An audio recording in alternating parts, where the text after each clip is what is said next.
Ready when you are.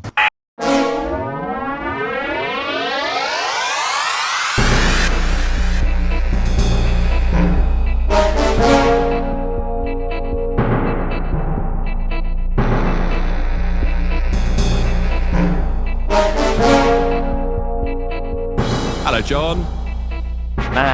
Merry Christmas. Merry Christmas. Merry Christmas. I'm well. You find I'm in the I'll explain later bunker right now, aka my house. But you're out in the field, aren't you? I am. I'm in France. Rather frustratingly, I'm in a beautiful house with a roaring fire and an 8-foot Christmas tree. Sadly, my family are all there as well. So I'm here, but I could have had a brilliant sort of background vista. And alas, I don't. I'm in the back bedroom. And crucially, but that's that's standard fare for podcasting, isn't it? Absolutely, and I don't think this podcast is bringing in the level of income yet where you've got the heft to actually turf all of your family out of the living room on Christmas Day in order to record a Doctor Who podcast. A point they made quite vocally when I tried earlier. Well, it's very lovely to see you. I hope you've had a good Christmas. And hello listeners, hello viewers. This is just a little surprise that we sort of planned for a while, but we didn't pre-announce in case we absolutely failed to get it together. But here we are, we're doing it. And we are having just a very quick look at Joy to the World, this year's Christmas episode of Doctor Who, which at the time of recording went live on iPlayer and presumably Disney Plus less than 24 hours earlier. And yeah, just to sort of set the table for this a little bit, I think the I'll Explain Later project very much remains one of looking back at Doctor Who from something of a distance to see, how it feels to watch old Doctor Who now, or Doctor Who at various eras. But I think as the current or most recent series was going out over the summer, John, you and I were enjoying discussing it in the heat of the moment. And so what we thought we would do is just record a little bonus episode today, almost just to sort of put a pin in how we feel about this episode right now. We'll be giving it the slightly more forensic treatment in due course further down the line. But yes, we thought why not get in while the takes are hotter than usual. I'll explain now. I'll explain now. I insist on explaining now. I'll explain now. We're not I'll explain later. I'll explain now. Whether you want to listen to it or not. Yeah. Hey. Piping hot. Now, just before we get into the episode proper, and I suppose actually this is probably the first episode of I'll Explain Later that should go out with a spoiler warning. I would be astonished if you were listening to or watching this without having seen Joy to the World. But yes, obviously this is a very new episode of Doctor Who. We will be discussing all aspects of the plot. We're not going to be holding anything back. But just before we get into the episode, spoiler curtain is pulled back from now. Absolutely. Do not listen any further if you don't want to be spoiled. Well, no, do, but just, whatever. You're in France, John, so presumably you watched this off Disney Plus, or rather than I did, yeah. So just to set the scene a little via a private conversation that I'm now making public on the podcast, I remember that high on the fumes of the triumphant 60th anniversary specials last year, you gathered the extended family, the in-laws around to watch Church on Ruby Road all together with a real, guys, buckle in, this is going to knock your socks off. With frankly disastrous I was going to say, yes, you were taught a punishing age-old lesson that Doctor Who fans of multiple generations have experienced. How did you watch Joy to the World this year? Did you repeat the exercise? Headphones in and all the rest of it. It was really strange actually last year because I really felt, and the adverts and trailers kind of suggested that it was going to be proper family fare, knockabout romp. There was the Goblin song and all that sort of stuff. And it ended up just being narratively so loose and so... It's a bit weird. I think weird it's a bit of a underpowered, mess. Yeah, very underpowered. And there was a palpable sense from the normies around me of why do you watch this program? This is the one that you do a podcast about? Yeah, so there was a bit of that. Yeah, So yeah, I made the sensible choice to watch this by myself. alone in your Yeah, little shame room. And yeah. yeah, I mean, if you're listening to this, you'll have seen the episode very recently. But to give a quick summary of the plot, the Doctor is investigating the Time Hotel, which is a large hotel that has portals into lots of different time zones. And Across human history. across human history, there's a mysterious briefcase that keeps attaching itself to various people of increasing seniority. That is a bit of a mystery there.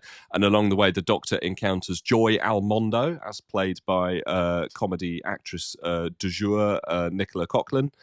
And yes, an adventure ensues, which I we're hadn't going to clocked get. her. Sorry, I hadn't clocked her surname is Almondo. Yeah, I mean, it's very much Wow. it's all spelt out there pretty much what the project Yeah, is. Who yeah, wants to go first? John, did you enjoy yeah. this? I so like there's no subtext here. This is full text, Mm, right? There's not there's I did enjoy this, but I wonder whether when I watch it again for review purposes, whether some of the sheen of it will have slightly come off. Yeah, I think this was a lot of fun and it had its heart in the right place. mm, I think that for a lot of people, the world feels like a very scary and lonely place at the moment. mm, And having an episode that was essentially there to remind us of the huge power of hope yeah. was probably the right call. Obviously, this was written by Stephen Moffat, Hmm. and in what he claims will be his last Doctor Who episode, but we'll believe that when we see it, I suspect. Um, and it's perhaps not surprising that he did a bit of timey-wimey nonsense. That's Yeah. what he's most famous for. But really, this was again, and something actually we looked at a little bit in recent episodes is just how much heart there is in Moffat's work, Yeah. and he really wanted to look at various different things: found family, what it means to be alone, Christmas, Mm, um, how we desperately need each other. Humanity needs connection, um, and also the radical power of hope. yeah. And that's quite a lot to get into a single episode. But we're kind of, if you think about, A Christmas Carol, not necessarily the Doctor Who episode, but the original, Yeah. the Dickens story. We're really primed for quite meaty stuff at Christmas. Mm, It's a time of great emotion, and broadly speaking, I think it carried that through. I think Ncuti Gatwa is much more settled into the role. He knows what he wants to do with it. I kind of said to you about a week or so ago that I really hoped that there'd be far less Ncuti Gatwa emoting and mm. maybe him just having some fun. And actually, we sort of ended up somewhere in the middle. He did I quite think a you bit of got both. Yeah, emoting. yeah. He cried twice. Was there drink? Shooty cries, drink. So yeah, you got a couple of shots in there. But there was a lot of fun here. It's sort of a bit like an episode. It seemed to be, you got a bit of Jurassic Park, a bit of Indiana Jones, a bit of Agatha Christie. Yeah. You had sort of, I guess, some Richard Curtis-y vibes as well through it. Hmm. It was really, it tried to do a lot. I think there are some parts of it where I suspect, as I say, if you sort of scrutinize it further, like Nicola Coughlan's character Joy, more or less disappears for about 15 minutes. Yeah. Um, and unfortunately for her, as the big guest star turn, those 15 minutes are probably the best part of the episode, Mm, where Ncuti Gatwa is stuck in the hotel in London with Anissa. yeah. And that's very affecting and moving and quite small, and all the better for it. Mm. And then she comes back, and there's an amazing scene with her where he basically negs her into having negative emotions so that the briefcase thing falls apart. But it doesn't, like, Nicola Coughlan's character doesn't really work throughout, I think. I still loved it. I still kind of was taken along for the ride, but I don't think her character works, basically. Fair enough. Anyway, I've wanged on. What did you think? Yeah, I think I liked it slightly less than you. But basically, the first 2/3 of it, I was really enjoying it. I thought it was a decent setup. Like you say, it was sort of a bit like with Last Christmas. It was a nice sort of selection box of different sort of genres and modes and references and things to pull on for Christmas viewing. I also really like the pace of the first 2/3. I like the fact that it sort of gently unspooled its mystery over the first sort of 15-20 minutes, with the doctor trying to work out what's going on. I think from the sort of trail and from the clips that were put out in advance, I was expecting a slightly more sort of manic kind of Moffat in Matt Smith era mode of just like crazy time zones and all sorts of different places. And I liked the sort of gentle just the sort of gentle unspooling of the mystery, really. I think the stuff where the doctor had to spend the year in the hotel with Anita was knockout stuff, and I think we got to see some really great stuff from Ncuti Gatwa in there. And I think it's the strongest part of the episode. By a country mile. By a country mile, and I think does something that like modern Doctor Who has sort of attempted to do. A lot of takes on, what does the Doctor do between the adventure? Between his adventures? What does the Doctor do? Downtime. I mean, we looked at the Lodger a few weeks ago, and I think this is a much more sort of successful spin on like what does the Doctor do when he has to when he has to sort of kick his heels a bit.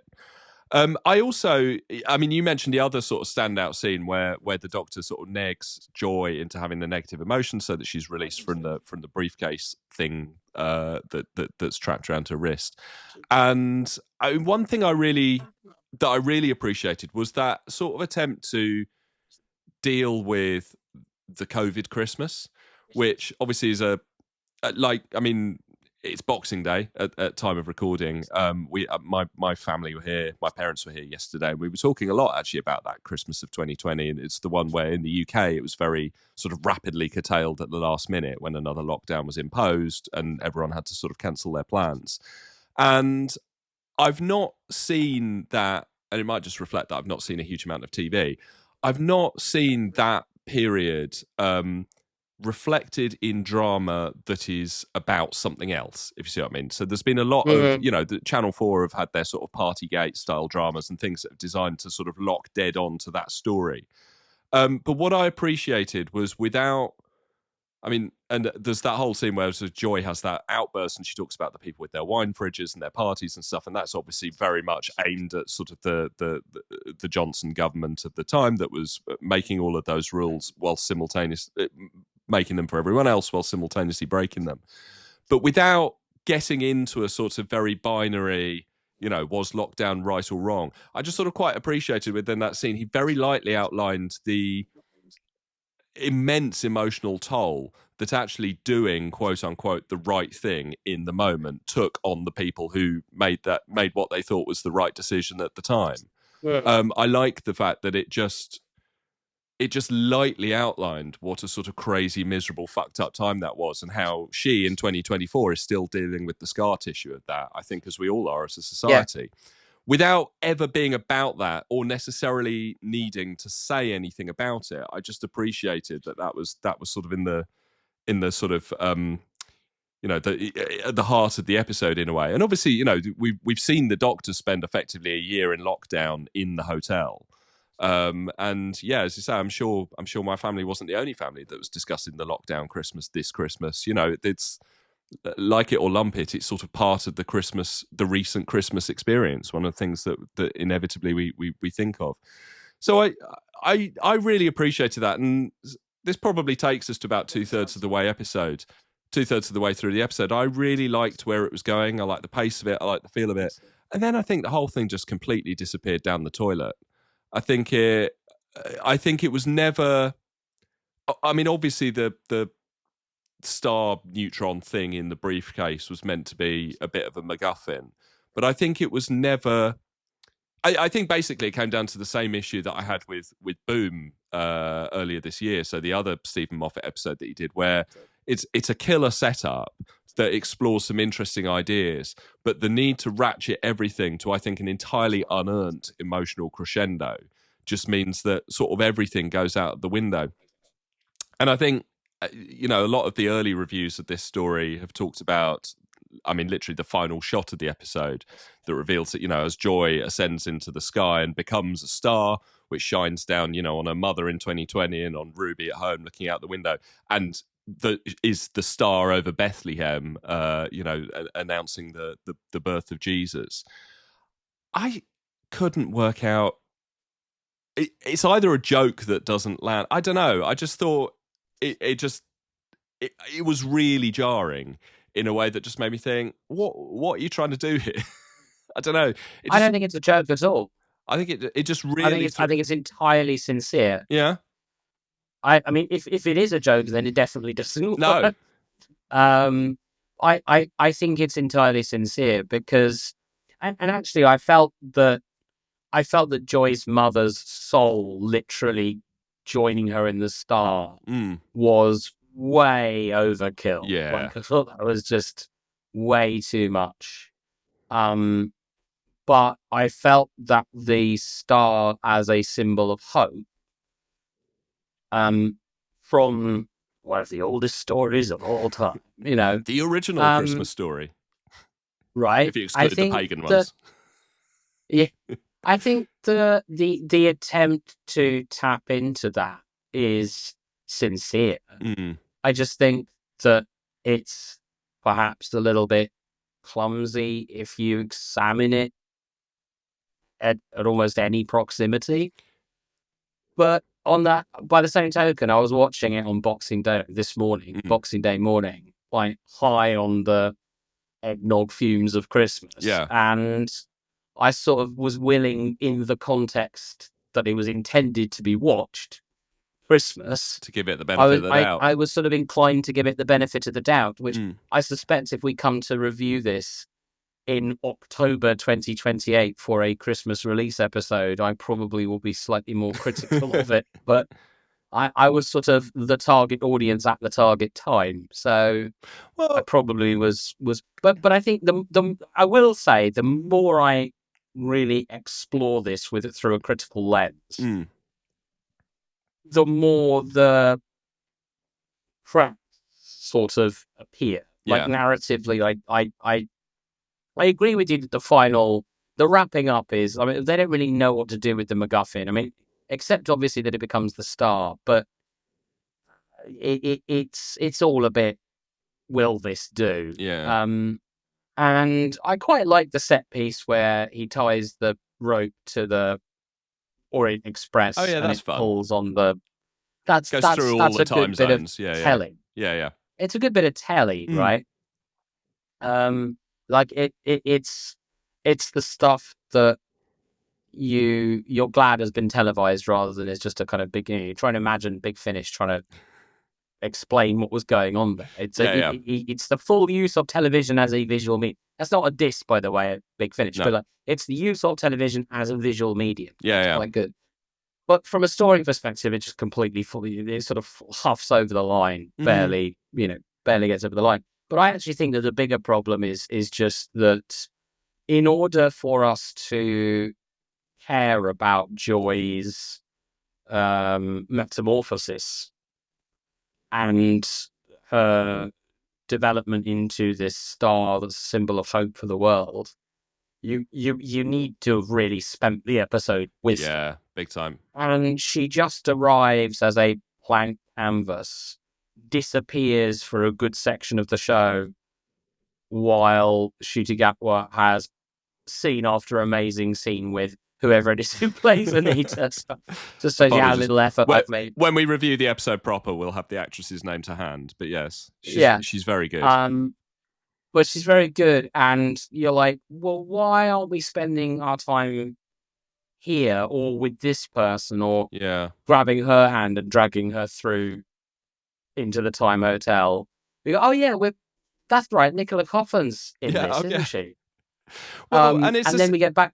it's a similar issue to, I mean, something that you flagged with the Lodger episode with James Corden. That, I mean, it's like I love Nicola Coughlan. I think she's absolutely brilliant. Mm, And Derry Girls, I think, is one of those sort of for me rare modern comedy series where it's like believe the hype. It is as good in my view as everyone says it is. She's a phenomenal comic performer, and yet she's mm. sort of barely given any screen time, and crucially, not given anything funny to do or particularly dramatic. To be honest, I mean, it's like No, she arrives a bit of a wet and then blanket, and then she's and hypnotized, then Joel she Fry disappears. Joel Fry, who stars as a low-level hotel employee, Oh, he's great fun. he's Yeah, fantastic he's so much fun. and like really fun. And like, oh my god, that's cool. And he has really great interaction with Shooty Gabba. Like the chemistry there sizzles. They're fantastic. They're funny. And then he's almost instantly killed. And yes, there's a callback. He comes Yeah, yeah. back at the end and gets another couple of lines. But you've cast like Joel Fry is top notch casting, Mm. right? You've got him, and then you basically dispatch him almost immediately. And yes, he goes. It's just there. It's full of these very strange decisions in terms of what you're meant to be focused on. Yeah. That's and you know a lot of the moth fan types will say, oh, but isn't that just part of his kind of puzzle box approach where you don't know what to focus on and he keeps you guessing? It's like, well, yeah, sure, but you cast Joel Fry, now he's not in it. Yeah, yeah. It's just you've got a lot of effort gone to create a character and a performance, and then you don't get to enjoy it. Yeah. It just sort of disappears. Yeah, the more, as I say, the more you scrutinize it, the more it kind of falls apart. And yet, I feel a bit like it felt in a way a bit like Love Actually, in the sense this felt like a kind of anthology of Yeah, different bits definitely. rather than a sort of coherent whole. And if you can accept it as a kind of collection of vignettes with a kind of threaded idea of not love but hope Mm. as the kind of conducteur, the running thread through it, then I think you can sort of huff into your box of chocolates and find yourself, with a little tear at the edge of Yeah. your eye. But absent the alcoholic sentimental bug of Christmas, this probably doesn't amount to a great deal of scrutiny. Well, I mean, I think that's the It probably doesn't survive a great deal of scrutiny. I think that's the thing of like, and as I say, this is just on a very cursory first watch where like I was watching this yesterday evening, sort of lightly buzzed at the end of Christmas Day, which I think is absolutely probably the intended way of viewing it. And I think maybe my sort of slight note of disappointment in the last sort of 10-15 minutes of it was just that I thought there was a lot of stuff that did feel like it was going to stand up to scrutiny. Like there's a lot of quite rich sort of character moments, some interesting ideas, some interesting thematic subtext, and yet all of it sort of swept away into a certainly emotionally unearned, and then in my view, slightly sort of what the fuck kind of outcome. But in a way, it's sort of, I think, and this is the first time that we've sort of touched on the Disney era of Doctor Who, and I think later this in 2025 we'll go back and look at some of the Disney episodes with a slightly finer tooth comb. But in a way, it's sort of slightly redolent of my overall feeling about this run of the show. That there's a ton of interesting stuff going on screen, but there's a kind of there's also just a kind of looseness of it, a very unsatisfying looseness to it, or even a slightly slapdash quality that feels very at odds with the production values, and also B, just like sort of creates some quite interesting ideas. I don't know if that sort of came across. I think it's like, Well, I don't know the extent to which this was a creative decision or a result of something, people feeling that something wasn't working. I don't really understand why we got Ruby Sunday as a one season main act companion. And I know that there was some tabloid fodder about various bits of it, which didn't smell right to me, and was poo-pooed by various people as well. But there was a decision made that ultimately, for whatever reason, there needed to be a kind of switch. It was a one season companion. Now, sometimes Russell T Davies has made that decision consciously. Sometimes he sort of clearly reset. I don't know what it is.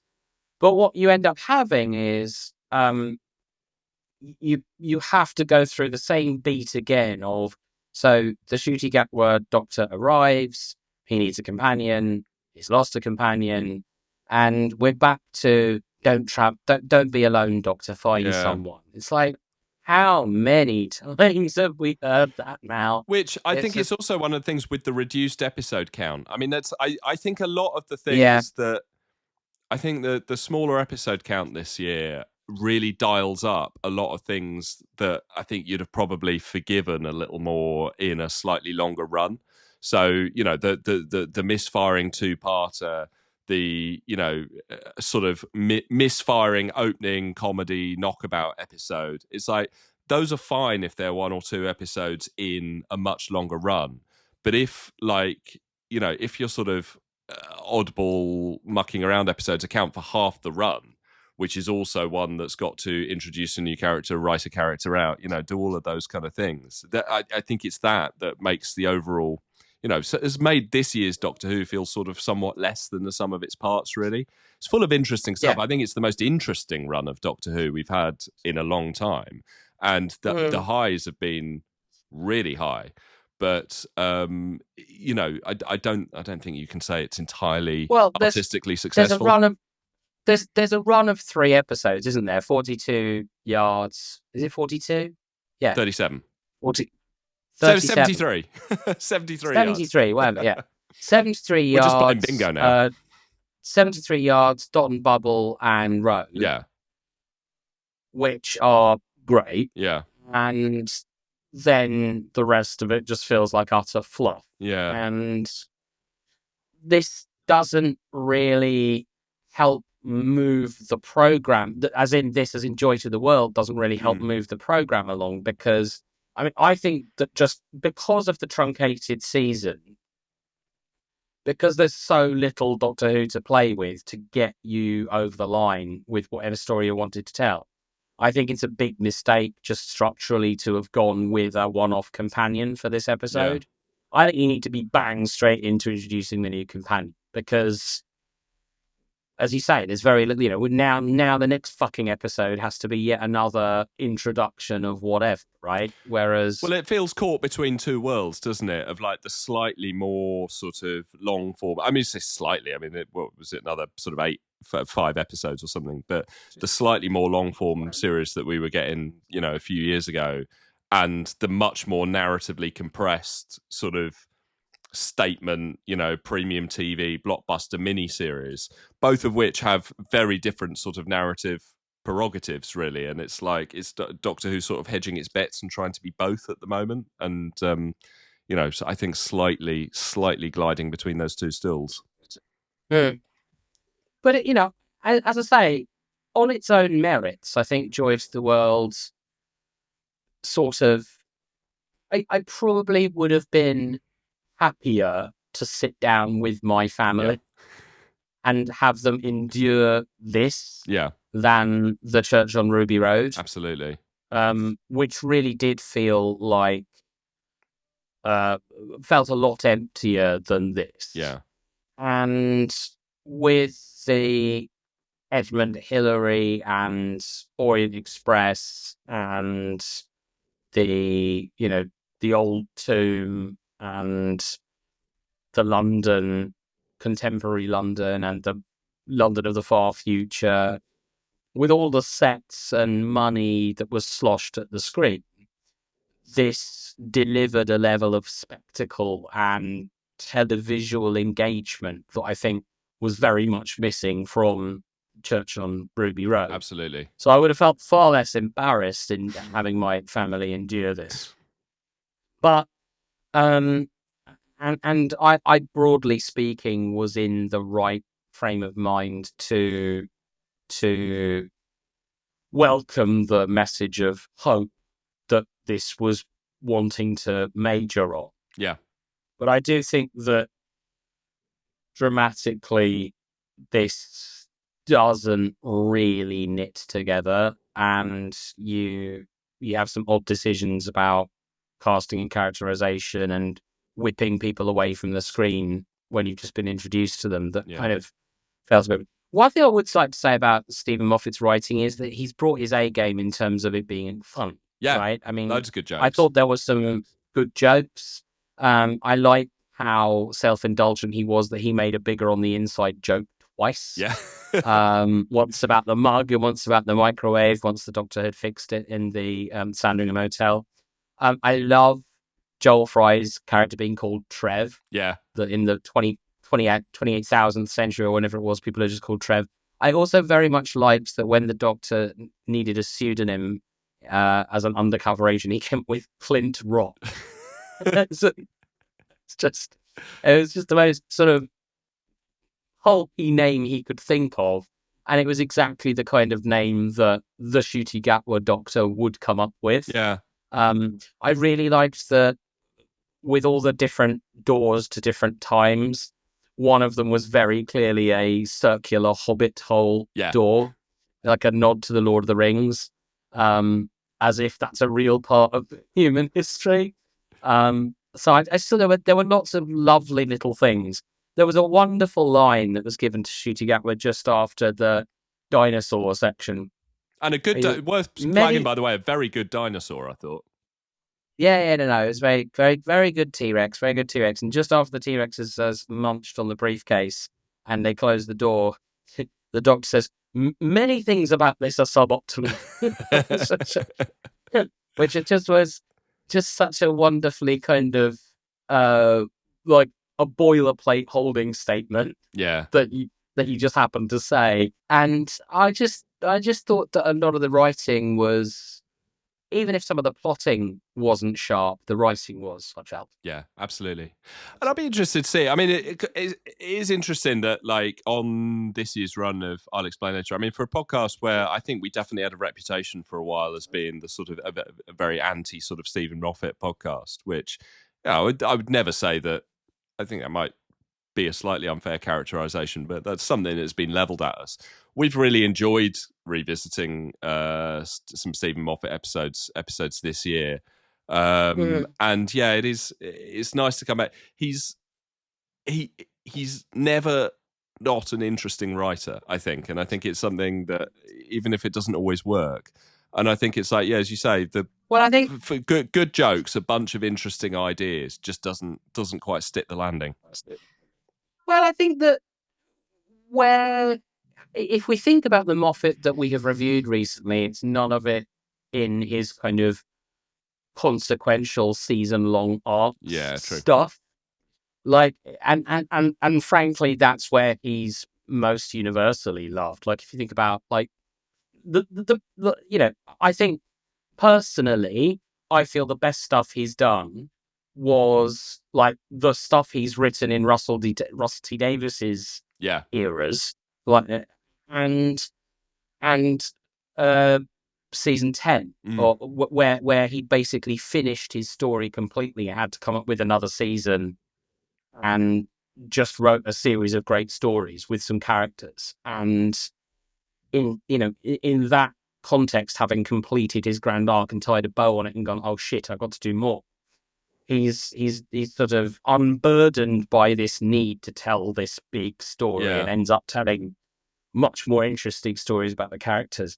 So yeah, I think if you look at this, obviously it's a gift, isn't it? It's rather than him being in charge of the show, it's a gift that he served up to Russell T Davies to then have some fun with. Then have some fun with. And I think broadly speaking, you know, much as with Last Christmas, he's tried to sort of give you a bit of a fever dream sense of what flicking channels on Christmas was like in sort of, I don't know, the 90s, Yeah. right? Where you got you got Jurassic Park, you've got an Indiana Jones film, there's the Sidney Lumet Murder on the Yeah. Orient Express probably on at some point. There's a biblical epic. He's tried to do all of that, and then you've got the kind of Love Actually-esque kind of sort of anthology aspect to it, which, all of it makes sense sort of thematically. It's just a shame that some of the characters don't stick around long enough to earn their emotional denouement. I'd be interested. So if this is his last episode, I was sort of, we've got, a couple of episodes this year where we can talk about like the late Moffat style. And I was sort of interested by, he's clearly with this and Boom been scratching some sort of itch around faith and religion that he's not really sort of touched on earlier. And obviously you've got the, I don't know. I mean, he did introduce the Anglican army people. That's true. A lot earlier. Yeah. And the silence is basically a religion, Yeah. isn't it? And what's her name? The Orla Brady character, can't remember her name. But yeah, isn't she like a pope or something? Yeah. The papal mainframe or something? I just thought the fact that Boom obviously ends up becoming, the at least part of the subtext of Boom is a discussion on faith and the Doctor sort of needing to revise his views around that.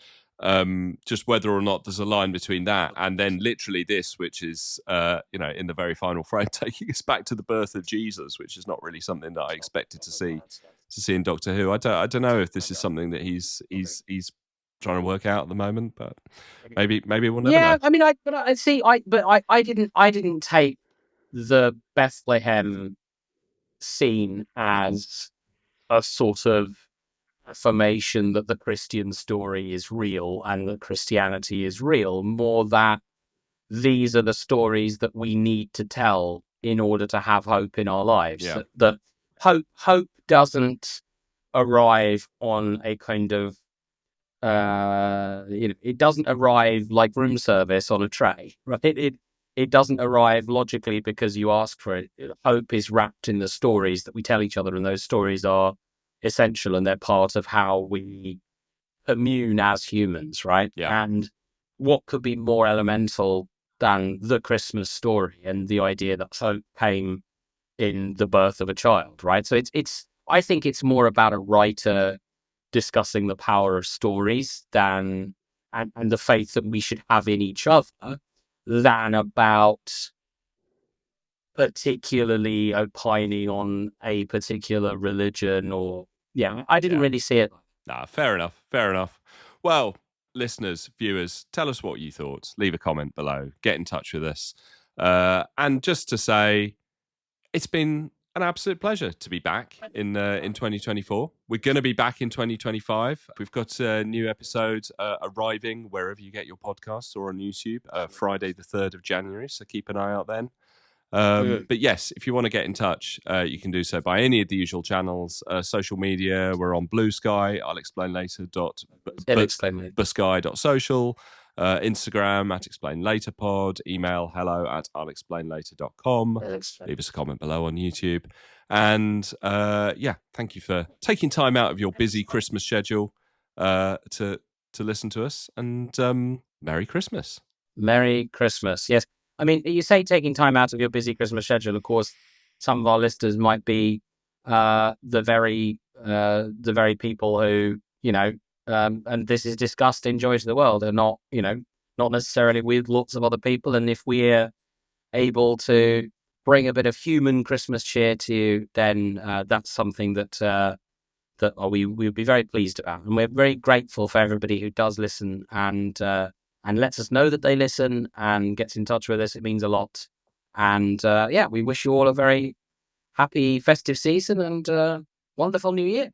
I think that's the most sincere I've ever been in this podcast.